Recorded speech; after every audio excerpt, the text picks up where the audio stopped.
ఈరోజు ఈ రాష్ట్రంలో వైఎస్ జగన్మోహన్ రెడ్డి గారు సామాజిక న్యాయం కోసం పరితపించే ముఖ్యమంత్రిగా ఎస్సీ ఎస్టీ బీసీ మైనార్టీలకి పెద్దపీట వేయాలని చెప్పి మొట్టమొదటి నుంచి కూడా భావించారు. ఈరోజు అనేక మార్పులు చేర్పులు జరుగుతున్న ఈ సందర్భంలో కూడా అనేక మంది బీసీ ఎస్సీ ఎస్టీ మైనార్టీలకి అత్యధిక ప్రాధాన్యత ఇస్తూ సామాజికంగా వీళ్ళందరూ కూడా చట్టసభలకు రావాలి, అప్పుడే సామాజిక న్యాయం జరుగుతుంది అని చెప్పి భావించిన వ్యక్తి వైఎస్ జగన్మోహన్ రెడ్డి గారు. ఈ నేపథ్యంలో నర్సరావుపేట పార్లమెంటుకు సంబంధించి ప్రస్తుతం కేటాయించిన 7 సీట్లో కూడా అందరం కూడా ఓసీ అభ్యర్థులే ఉన్నారు. సో ఈ నేపథ్యంలో ఒక బీసీ అంటే అత్యధికంగా బీసీలు కూడా మన నర్సరావుపేట పార్లమెంట్లో ఉన్నారు కనుక ఈ పార్లమెంట్ సీటు బీసీకి ఇస్తే బాగుంటుందని చెప్పి అధిష్టానం భావించడం జరిగింది. ఈ నేపథ్యంలో ప్రస్తుతం ఉన్న పార్లమెంట్ సభ్యులు కృష్ణదేవరాయలు గారిని గుంటూరు నుంచి పోటీ చేయమని చెప్పడం కూడా జరిగింది. అయితే ఆయన అంటే అంతా కూడా రీజనల్ పార్టీల్లో పార్టీ స్టాండు అధిష్టానం నిర్ణయం మేరకు అందరం కూడా కట్టుబడి ఉండాలి.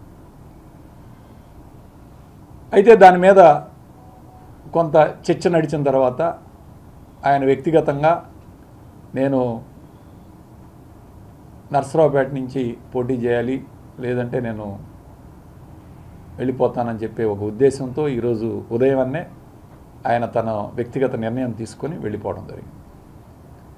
అదే రీజనల్ పార్టీలో అధిష్టానం నిర్ణయం ప్రతి ఒక్కరికి శిరోధారి, దాన్ని అందరం కూడా పాటించాల్సిన అవసరం ఉంటుంది. ఎక్కడో చోట ఒక లైన్లో మనం అందరం కూడా దాన్ని బ్యాలెన్స్ చేసుకొని పోవాల్సిన అవసరం ఉంది. ఈ నేపథ్యంలో జగన్మోహన్ రెడ్డి గారు నర్సరావుపేట పార్లమెంట్ బీసీలకు కేటాయించాలని ఆయన తీసుకున్న నిర్ణయానికి మేమందరం కూడా కట్టుబడి ఉన్నాం.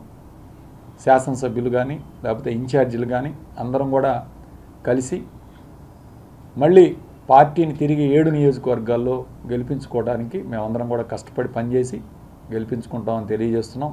అలానే పార్టీకి ఎటువంటి నష్టం లేదు. పార్టీ పల్నాడులో పటిష్టంగా ఉంది, పల్నాడు జిల్లాలో పార్టీ పటిష్టంగా ఉంది.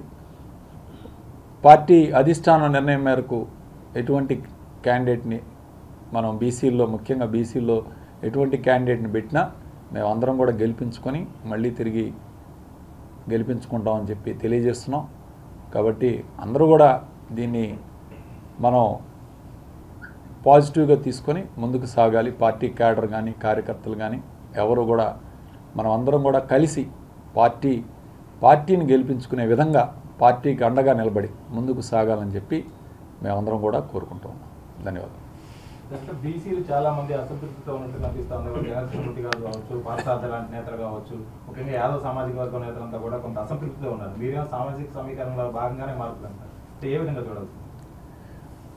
బీసీలకి ఇప్పుడు మేము కొన్ని సీట్లు కూడా అధికంగా బీసీలకు ఇవ్వటం కూడా జరిగింది. ఈరోజు మీరు పార్థసారథి గారు అన్నారు, లేదా జంగా కృష్ణమూర్తి గారు కూడా నిన్న స్టేట్మెంట్ ఇచ్చారు. జంగా కృష్ణమూర్తి గారు నా అధిష్టానం పిలిచి మాట్లాడితే నేను నా నిర్ణయం ఇంకా ప్రకటించలేదు, అధిష్టానం ఏ నిర్ణయం తీసుకుంటుందో దాన్ని బట్టి వెయిట్ చేస్తాను, ఆలోచిస్తానని చెప్పి చెప్పడం జరిగింది.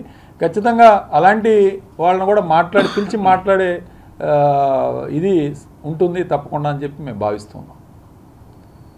ఇప్పుడు మీరు చాలా సీట్లలో ఈరోజు బీసీలకు కేటాయించే కార్యక్రమం కూడా చేస్తున్నాం. ఈరోజు ఎక్కడ కూడా పెద్దపీట వేసే కార్యక్రమం చేశాం. దాదాపు నాకు తెలిసి ఈ ప్రకటించిన చేంజెస్లో 29 మంది బీసీలు నిలబెట్టిన party YSR party.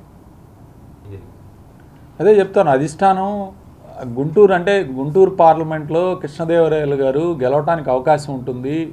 Guntur parliament మీకు ఇన్స్టిట్యూషన్స్ ఉన్నాయి, మీకు దాదాపు 17,000 మంది ఎంప్లాయీస్ ఉన్నారు, మీరు ఇక్కడైతే గెలుస్తారు, అక్కడ బీసీకి అవకాశం ఇచ్చి మీరు ఇక్కడికి వచ్చినా గెలుస్తారు, కాబట్టి మీరు గుంటూరులో పోటీ చేయమని చెప్పి చెప్పడం జరిగింది.